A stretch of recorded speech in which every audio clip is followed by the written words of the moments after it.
আল্লাহ পাক জানিয়েছেন কিরামান কাতিবিন ইয়ালামুনা মা তাফআলুন। সম্মানিত দুইজন লেখক তোমাদের সাথে আমি আল্লাহ দিয়েছি, এরা সব সময় তোমাদের ভালো মন্দ লিখতে আছে। কিয়ামতের ময়দানে এই যে দুইজন বসে আছে, এরা কিন্তু সব ফাঁস করবে। এই যে জমিনে বসে আছে, এই জমিনটা কিয়ামতে সাক্ষী দেবে, মহেশপুরের এই জমিন। আখরাজাতিল আরদু আসকালাহা, আল্লাহ পাক বলেন মাটির ভেতরে যা আছে সব সেকাল, সবগুলো বোঝা জমিন সেদিন বের করে দেবে। সুতরাং এখানে বসে আছি, এই জায়গাটুকু যেন কিয়ামতে আমার পক্ষে দাঁড়ায়, বলে না আমিন। আমল নামাটা হাতে দিয়ে আল্লাহ পাক বলবেন পড়ো, লোকটা পড়তে থাকবে। আল্লাহ জানিয়ে দেবেন এইটাই তোমার হিসাবের জন্য যথেষ্ট, আর কিচ্ছু লাগবে না। জান্নাতে যাবে না জাহান্নামে যাবে, এই আমল নামাটা যেটা ফেরেশতা লিখেছিল এইটাই বলে দেবে। আল্লাহর বান্দা এটা হাতে নিয়ে পড়া আরম্ভ করবে। কয়েক লাইন পড়ার পরে দেখবে না এইটা তো জনগণের সামনে পড়া যায় না, লাইনটা বাদ দিয়ে পরের লাইনে চলে যাবে। হাজার হাজার সিসি ক্যামেরা নিয়ে দাঁড়িয়ে আছে ফেরেশতারা। আল্লাহর ফেরেশতারা ডাক দিয়ে বলবে না আজকে আর ফাঁকি দেওয়ার কোনো রাস্তা নেই, কত ক্যামেরা সামনে, সব ফেরেশতারা দেখছে, পড়ো এই লাইনটাও পড়ো, বিনা কারণে মানুষকে কেন কষ্ট দিয়েছিলে এইটা পড়ে শোনাও। ময়দানে মাহশারে আমল নামাটা, কিতাবটা যখন আপনার হাতে আল্লাহ তুলে দেবে, বলবে তুমি নিজেই যথেষ্ট, জান্নাতে যাবে না জাহান্নামে যাবে।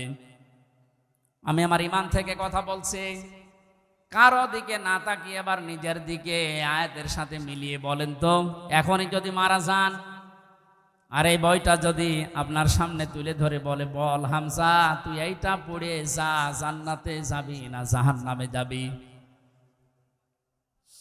কাবা শরীফ যখন তাওয়াফ করে মানুষ, আমি 16 সালে গিয়েছিলাম, গত বছরও গিয়েছি, বাস্তবতায় যেটা দেখলাম, ষষ্ঠ চক্করে মানুষ একটা দোয়া পড়ে আল্লাহর কাছে, আল্লাহুম্মা ইন্না আলাইয়া হুকুকান ফীমা বাইনি ওয়া বাইনিকা। কাবার সামনে নিয়ে বলে রব্বুল আলামিন তুমি আমার মালিক, আমি তোমার গোলাম, তোমার ভেতরে আমার ভেতরে বহুদিন পাওনা আছে, আমি বান্দা হিসাবে, দাস হিসাবে, গোলাম হিসাবে যা যা পাবো তুমি সেই বীর্য থেকে শুরু করে হামজা বানিয়ে সব দিয়ে দিয়েছো। আমি উল্লেখ করার মতো কিছু ছিলাম না। হাল আতা আলাল ইনসানি হিনুম মিনাদ দাহরি লাম ইয়াকুন শাইআম মাযকুরা। মানুষ কি একটু চিন্তা করে না যে জন্মের আগে, এই পৃথিবীতে আসার আগে উল্লেখ করব এমন কোনো বিষয় লোকটা ছিল না। আজকে সভাপতির নামের নিচে দেখলাম লেখা বিশিষ্ট ব্যবসায়ী আলহাজ নুরুজ্জামান মুন্সি, কত সুন্দর নাম দিয়ে পেছনে ডিগ্রি লাগিয়ে দিয়েছে, উনি এই কাজ করে খায়। বয়স যদি এখন 60 বছর হয়, 61 বছর আগে এই নাম গন্ধ পৃথিবীর মানুষ জানতো। বলেন বলেন, শুধু এতটুকুই না, বাবার বীর্য যখন মায়ের রেহেমের ভেতরে দ্রুত গতিতে পাস হয়, আল্লাহ পাক বলেন ওই দিকেও একটু তাকাও, ফালিয়ানজুরিল ইনসানু মিম্মা খুলিকা মিম্মা ইন দাফিকিন ইয়াখরুজু মিন বাইনিস সুলবি ওয়াত তারাইব। মানুষকে নজর করে দেখে না কি জিনিস দিয়ে তাকে বানালাম। বাবার স্ফলিঙ্গ দিয়ে দ্রুত গতিতে বের হয়ে যাওয়ায় না পাক পানিটা মায়ের রেহেমের ভেতরে জমা হয়। এই যে সলবন এবং তারাইব দিয়েছেন আল্লাহ। সলবন বলা হয় বাবার লজ্জাস্থান, তারাইব বলা হয় মায়ের লজ্জাস্থানকে। এই দুইটা শব্দ আমি তাফসিরের ভেতরে ব্যাখ্যায় পেয়েছি। আল্লাহ বাবার ক্ষেত্রে 1 বচন দিয়েছেন, মায়ের ক্ষেত্রে বহু বচন দিয়েছেন। তাফসিরে তাবারি মুফাসসিরে আয়াতের এই সলবন আর তারাইবের ব্যাখ্যা করতে গিয়ে লিখেছেন পৃথিবীতে মানুষকে নিয়ে আসতে বাবার চাইতে মায়ের কমপক্ষে 3 গুণ কষ্ট বেশি হয়। এই যে এখানে যত পুরুষ মানুষ আছি আমরা, সর্বোচ্চ 45 ইউনিট কষ্ট যদি আমাদের শরীরের ভেতরে কেউ এনে দেয়, আমি সঙ্গে সঙ্গে মারা যাব, আর সহ্য করতে পারবো না। বিজ্ঞান জানিয়েছে পৃথিবীতে হামজাকে দুনিয়ায় আনতে তার মায়ের কমপক্ষে 57 ইউনিট কষ্ট সহ্য করা লেগেছে। 45 আসলে আমরা মারা যাব, অথচ উনি সহ্য করেছিলেন 57 ইউনিট। প্রতিটি জিনিস পরিমাপ করার একটা যন্ত্র আছে, কষ্ট মাপ দেওয়ার জন্য একটা যন্ত্র আছে, এটা ইউনিট দিয়ে মাপা লাগে। এই যে এই প্যান্ডেলটা যদি আপনাকে আমি মাপ দিতে বলি, দাড়ি পাল্লায় তুলে দেবেন কি দিয়ে? ফিতা লাগবে, গজ লাগবে, টেপ বলেন, এটা দিয়ে মাপতে দিলে আপনি মাপতে পারবেন এটা কয় গজ। পৃথিবীতে প্রতিটি জিনিস মাপার আলাদা আলাদা যন্ত্র আছে না নেই?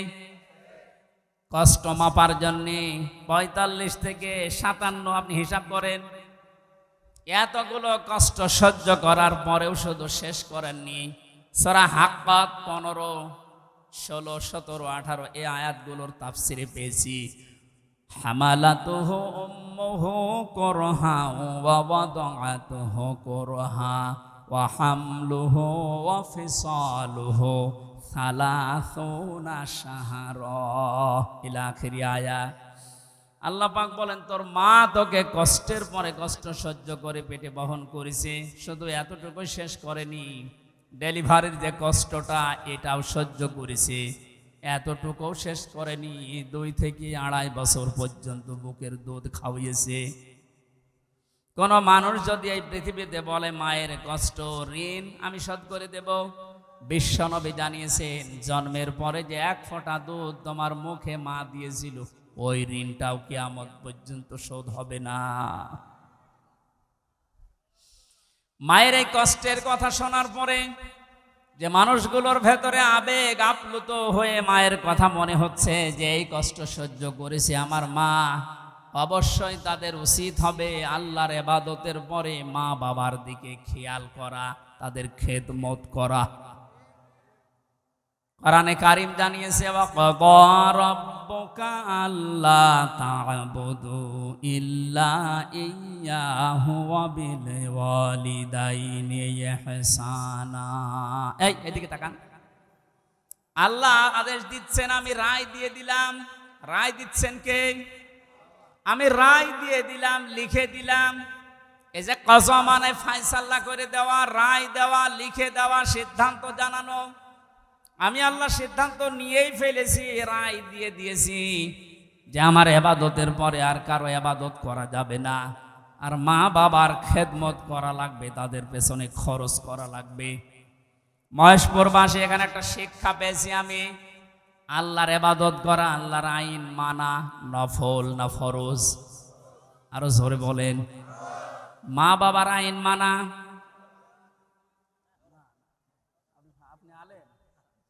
আপনি কথা বলবেন না, যারা জানেন না মুখ খুললেন কেন বলেন তো? আমি এখানে একটা শিক্ষা নিতে চাই, আমি গতানুগতিক কথা বলি না। আপনি দেখেন তো কি এখান থেকে বের হয়। আল্লাহর আইন মানা আমরা দেখলাম ফরজ, প্রশ্ন করা যাবে? বলেন না কেন?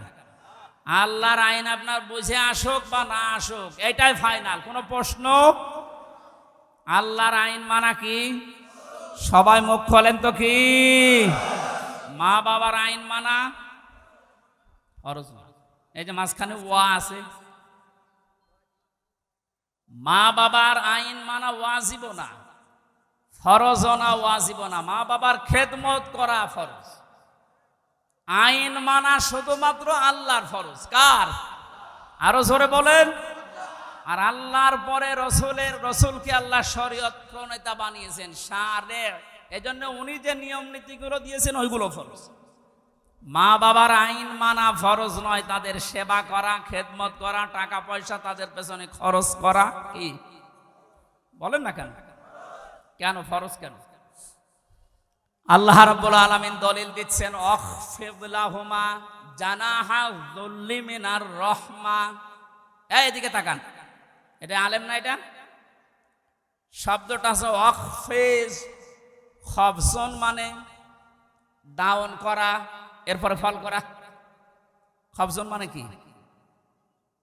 ডাউন করার পরে ফল করে দেওয়ার আরবি নাম অখফেজ বা খবসন। আল্লাহ বলেন খবসন করবে। জানাহান মানে ডানা, জিল্লুন মানে ছায়া হয় বা নম্রতা হয়। তোর যে ছায়া আছে ডানা, আর এই ডানার ছায়াটা এভাবে ডাউন করার পরে ফল করে দিবি। আমার প্রশ্ন হচ্ছে, এ পৃথিবীতে কোনো মানুষের ডানা আছে কি? এটা কি? তাহলে আল্লাহ এখানে এদন দিত বা আউদুদা দিত, এ শব্দ না দিয়ে জানাহুন পাখির ডানা আল্লাহ আমাদেরকে দিলেন। আল্লাহ মনে হয় জানে না তাই জানাহুন দিলেন পাখির ডানা আমাদেরকে ধার করিয়ে। কেন? ডানা আর দুনিয়ায় কারো নেই? পৃথিবীতে আর ডানা কারো আছে না নেই? কিসের আছে? আরে ভাই পাখির ডানাই তো দিয়েছে।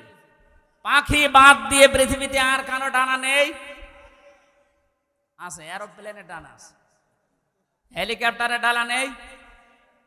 ওদের ডানাটা আল্লাহ এখানে লাগালেন না কেন? তাহলে তো আমাদের এই যে জানাহুন দেওয়া লাগতো না। পাখির ডানার কথা দিয়েছেন এই জন্য তাফসির মাহফিলে আসতে হয়। আপনারা শুনতেছেন? জানাহুন শব্দটা আল্লাহ পাখির কাছ থেকে ধার করে আমাদেরকে লাগিয়ে দিলেন, কারণ আমাদের এই হাতের ভেতরে পর নেই, এর ভেতরে মোলায়েম কোনো কিছু নেই, সব শক্ত। পালক আছে, পর আছে, মোলায়েম করার কোনো কিছু নেই, এটা শক্ত।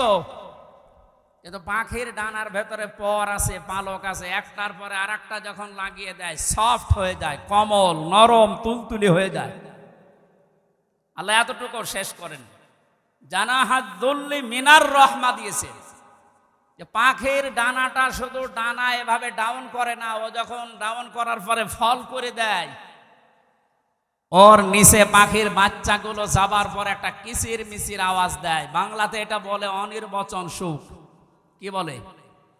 একটা অনির্বচন সুখ অনুভব করার কারণে ভেতর থেকে আওয়াজ হয় কিচির মিচির। আমরা মনে করি কিচির মিচির না, এই আনন্দটা, এই আওয়াজটা পাওয়ার জন্য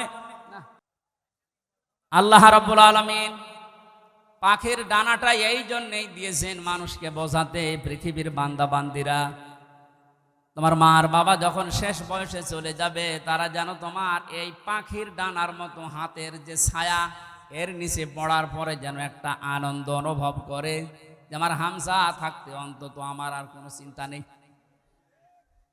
মহেশপুরবাসী কত আলেম এখানে বসে আছে, হাজারো মানুষ আমরা। বলেন তো আমাদের মা আর বাবা এখন শেষ বয়সে এসে এইটা বলার মতো স্কোপ পাচ্ছে না? পাচ্ছে না।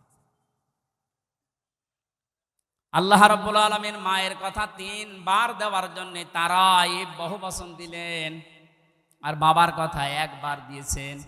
আমি যেটা পর্যন্ত এটা নিয়ে এসেছিলাম, নেই থেকে শুরু করে পর্যন্ত যিনি নিয়ে আসলেন, কারো সাহায্য যার লাগেনি। মার বাবার এই যে স্ফলিঙ্গ দিয়ে নাপাক পানিটা দিয়ে তাফসিরে পড়েছি, আল্লাহ 8টা জিনিস বানিয়েছিলেন: রক্ত, গোশত, চর্বি আর চামড়া, চুল, রগ, হাড় আর পর্দা। 4 8টা জিনিস যখন মায়ের রেহেমের ভেতরে এক হয়ে যায়, আল্লাহ পাক তখন ফেরেশতাদেরকে বলে, আমি আল্লাহ আমার রব নামের কারণে 5টা জিনিস একে দান করব। ওয়াজআলা লাকুমুস সামআ ওয়াল আবসারা ওয়াল আফইদা ইলা আখিরিল আয়া।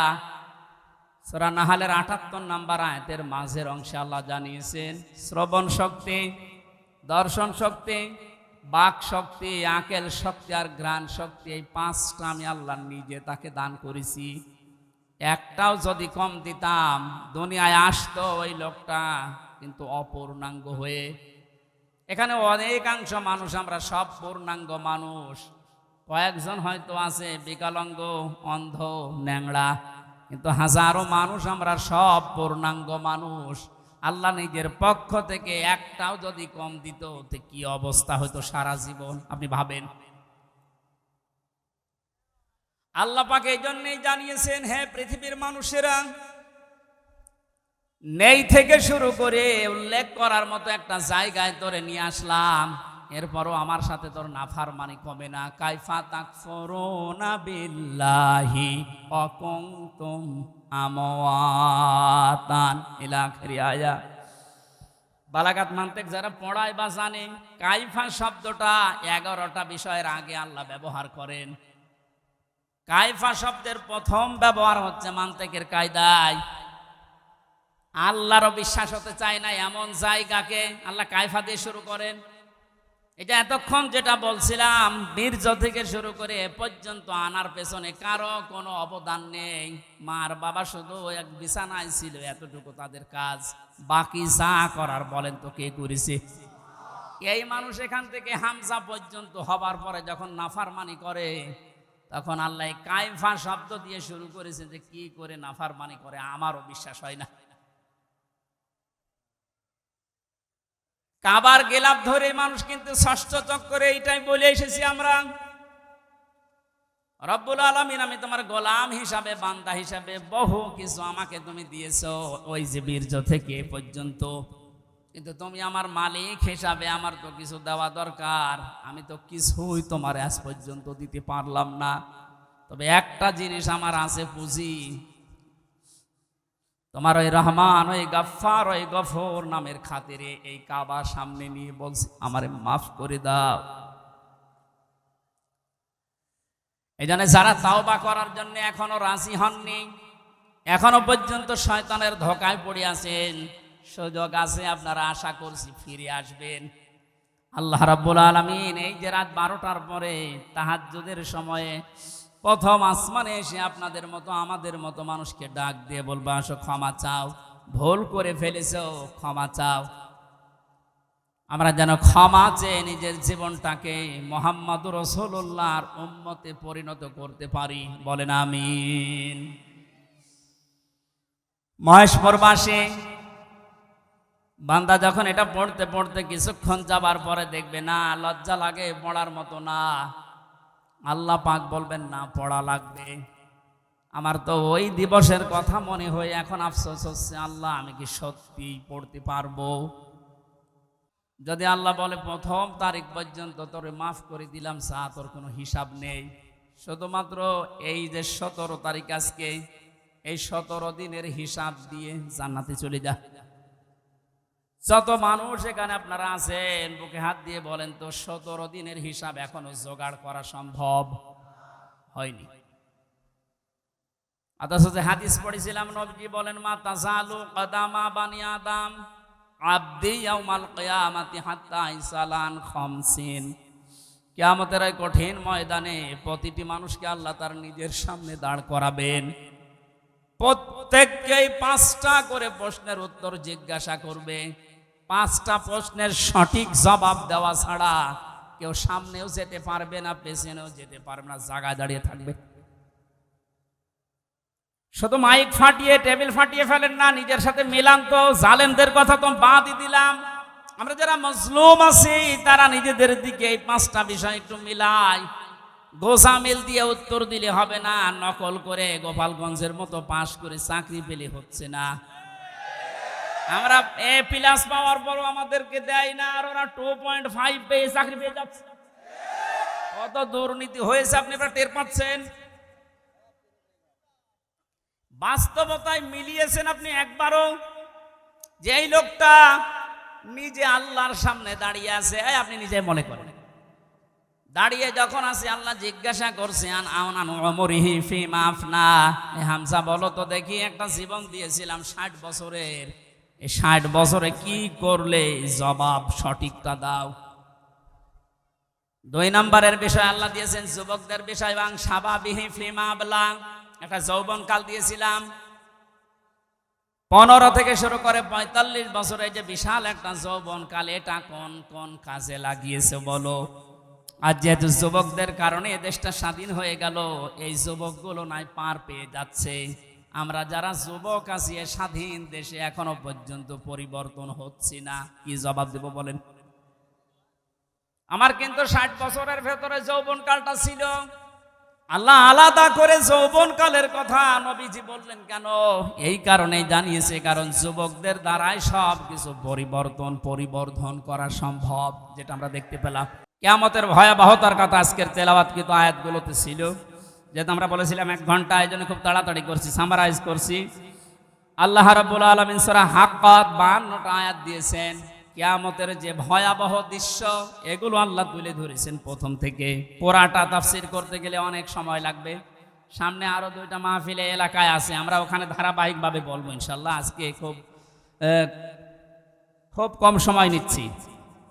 হাক্কাতের 19 থেকে শুরু করে যতটুকু পারা যায়। আল্লাহ রাব্বুল আলামিন বলেন, ফাআম্মা মান উতিয়া কিতাবাহু বিয়ামিনিহি ফায়াকুলু হাউমুকরাউ কিতাবিয়া। কিছু তথ্য আছে নতুন, আলেমরা যারা, জ্ঞানী মানুষ যারা, ভালো করে শুনবেন।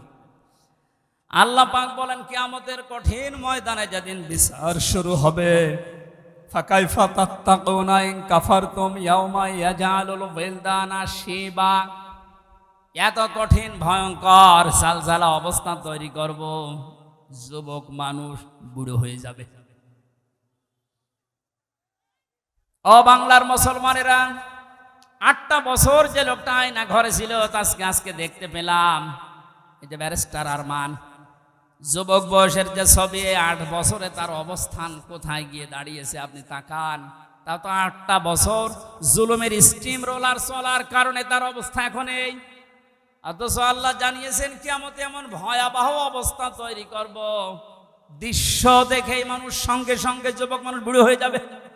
ওনার বুড়ো হতে সময় লেগেছে 8 বছর, কিয়ামতে আমার বুড়ো হতে সময় লাগবে কয়দিন? মুহূর্তের ভেতরে চোখের পলক পড়তে বুড়ো হয়ে যাবে মানে যুবক মানুষ। কি অবস্থা হবে এবার ভাবেন। ইয়াউমা ইয়াফিরুল মারউ মিন আখি, প্রথমেই পালাবে মানুষ দেখলেই তার আপন ভাই থেকে। ওয়া উম্মিহি ওয়া আবি, তার মায়ের কাছ থেকে, বাবার কাছ থেকে। ওয়া ফাসিলাতিহি আল্লাতী তুবি, আল্লাহ পাক বলেন তার জ্ঞাতি গোষ্ঠী, তাকে যারা আশ্রয় দিত, এই মানুষগুলো পালাতে থাকবে। ও দুনিয়ার মানুষেরা, পৃথিবীতে আমরা বিপদে পড়লে, হামলা মামলার শিকার হলে আগে ভাই আগিয়ে আসে, বাবা আসে, বংশের লোক আসে, জ্ঞাতি গোষ্ঠী যে দল করি ওই দলের লোক আসে।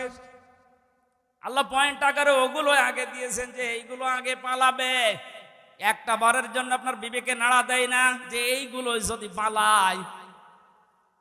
যারা ধোকা দিয়ে অনেককে 15 বছর বোকা বানিয়ে রেখেছিল, পীরের নামে হাজার হাজার লক্ষ লক্ষ ভণ্ড বেরিয়ে, যে কোনো চিন্তা নেই আমরা আছি, ওরা আগে পালাবে। আমরা বিবেককে একটু রায় দেয় না যে মা যদি পালায়, বাবা যদি বলে না আমি বিয়ে করিনি, সন্তান পাবো কোথায়? আমার তো এই আয়াত পড়ার পর বিশ্বাস হয়, লক্ষ কোটি পীরেরা বলবে আল্লাহ দুনিয়া আমি পীরই ছিলাম, মুরিদ পাবো কোথায়?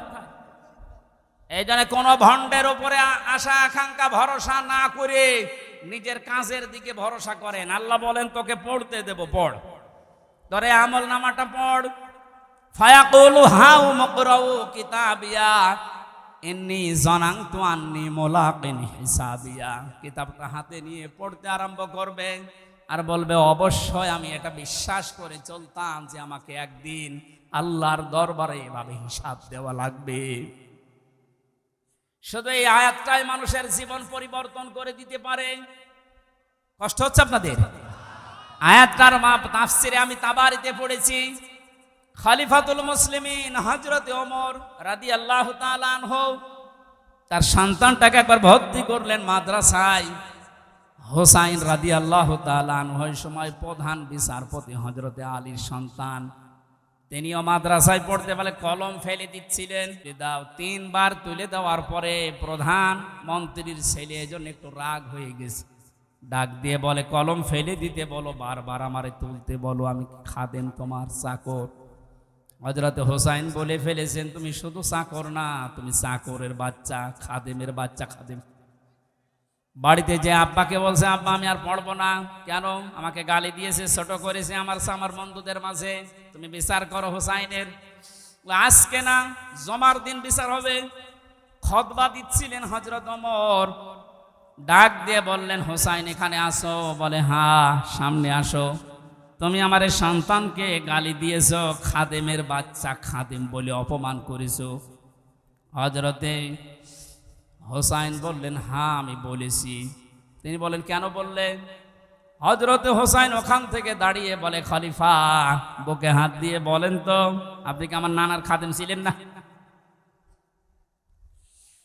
হযরত ওমরের কথা বন্ধ হয়ে গেছে, চোখের পানি ফেলে বলে, আমি তো খাদেম ছিলাম, এভাবে তো ভাবি নাই। আমি যে খাদেম ছিলাম এটা তো আমি তো জানি। তুমি কি লিখে দিতে পারবে যে আমি নবীর খাদেম ছিলাম তোমার নানার? হ্যাঁ, কাগজ নিয়ে আসেন। খেজুর পাতা নিয়ে এসেছে, লিখে দিলেন, এই ওমর আমার নানার খাদেম ছিল, আমি দেখেছি। এতে হোসাইন ইবনে আলী, সই করে দিলাম। কাগজটা হাতে নিয়ে হযরত ওমর বলে, নবীর সাহাবীরা, বিচার হয়ে গেছে। ছোট মানুষ আব্দুল্লাহ, ও তো বোঝে না। বলে, কি বিচার করলে বাবা? তুমি তো এখনো মারধর শুরু করনি। হযরত ওমর বলে, সন্তান, যে বিচার করিস এটা দুনিয়া না, মরণের পরও কাজে লাগবে।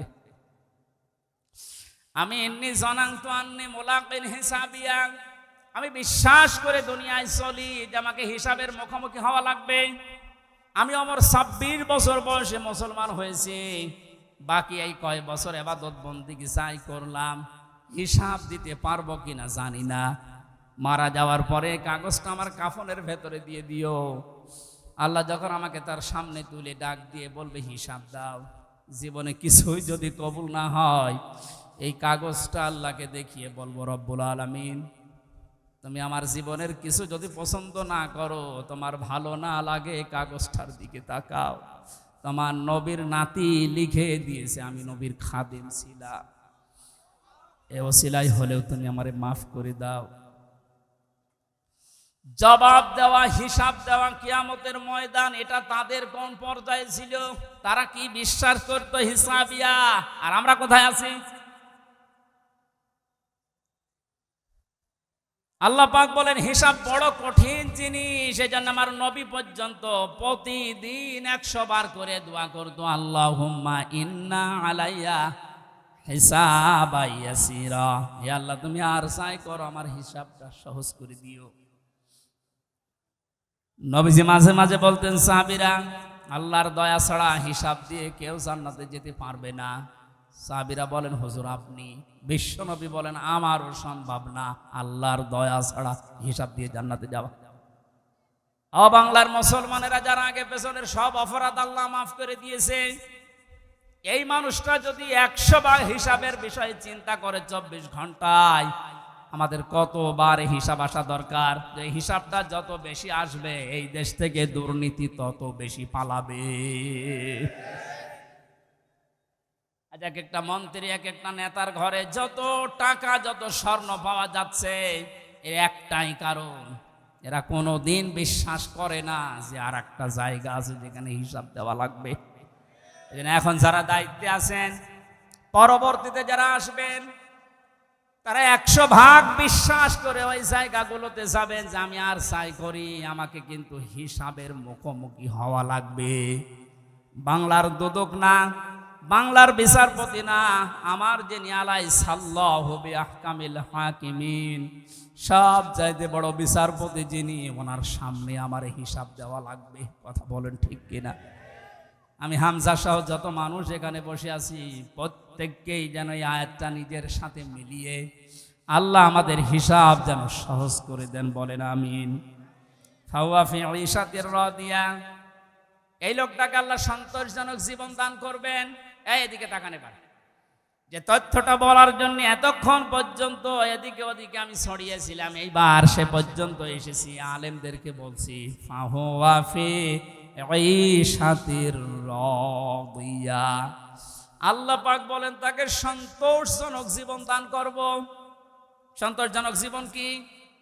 ফি জান্নাতিন আলিয়া, সুউচ্চ মাকাম জান্নাত যেটা, ওখানে আল্লাহ তাকে পৌঁছিয়ে দেবেন। কুতুফুহা দানিয়া, যার ফলগুলো হাতের নাগালে এসে নাড়াচাড়া করবে।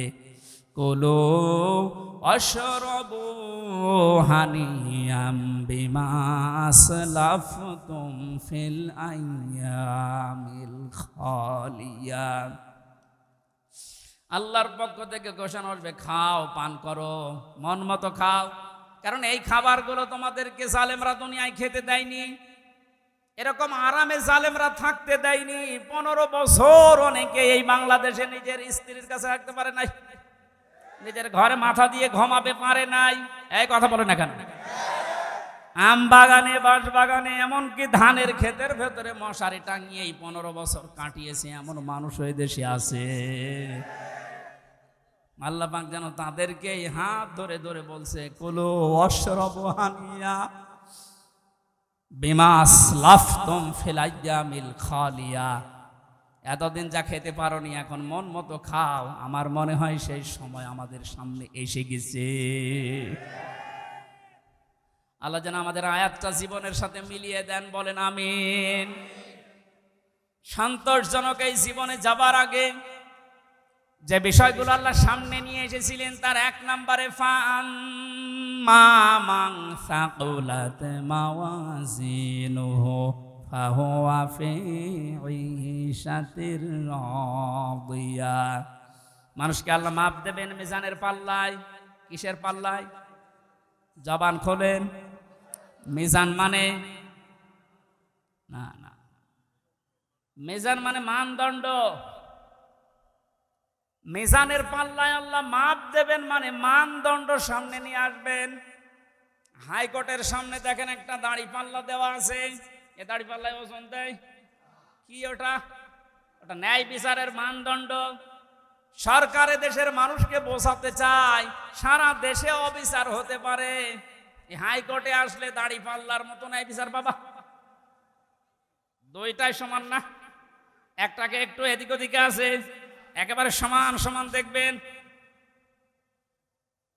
আজকে এই ভোলটা ভাঙা লাগবে। আমার যতটুকু ধারণা, আমি লেখাপড়া করে যা পেয়েছি, এই ভোলটা যদি বাংলার জমিনে আজ ভেঙে যায়, হাজার হাজার মানুষ সঙ্গে সঙ্গে উল্টিয়ে যাবে।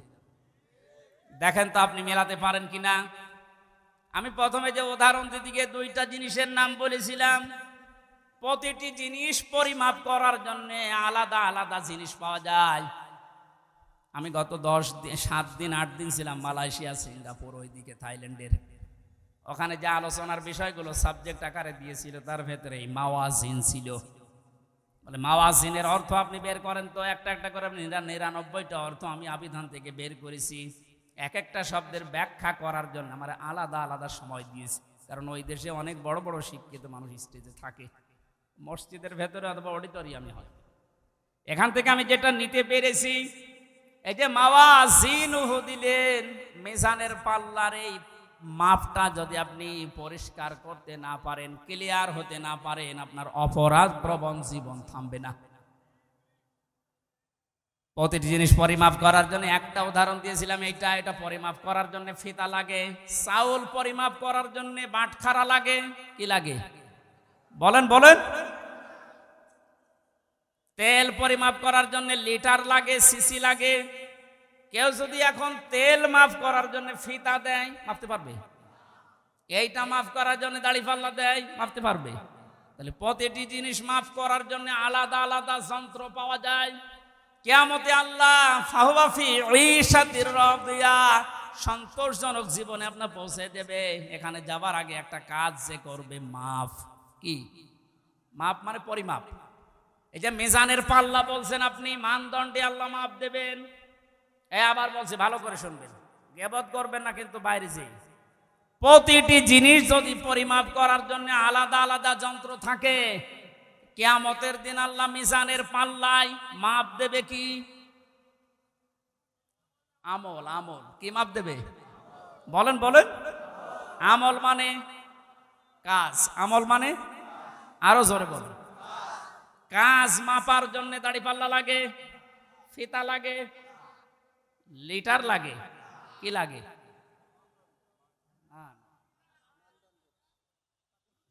কে বলেছে না?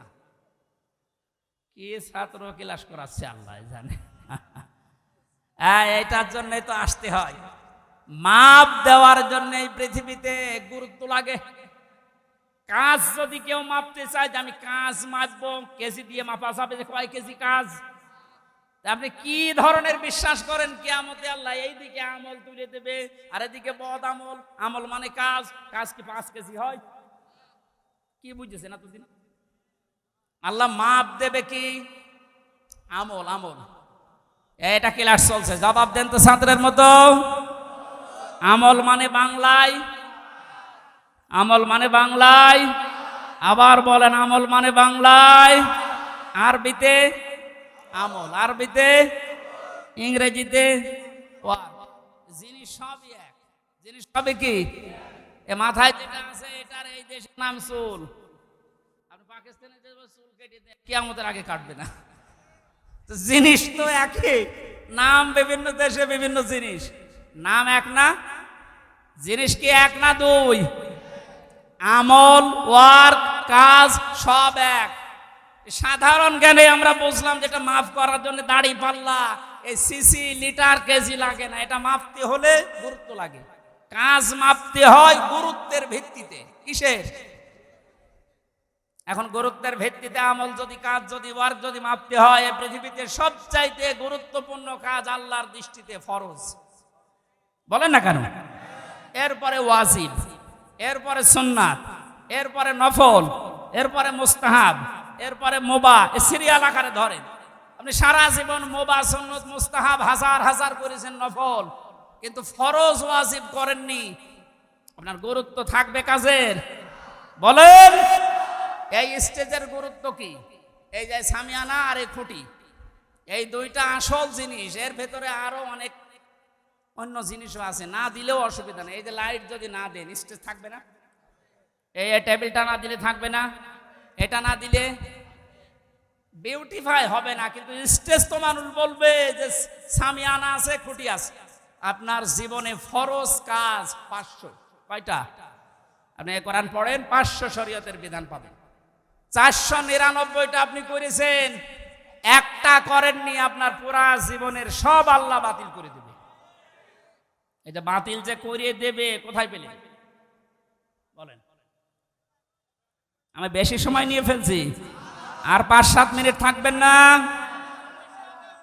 এই যে নামাজ, আমরা যারা এশার নামাজ পড়লাম, এশার নামাজের ভেতরে ফরজ ছিল 13টা, 12টা আদায় করেছে কেউ, একটা আদায় করে নাই। ওর নামাজে সওয়াব হবে 5টা।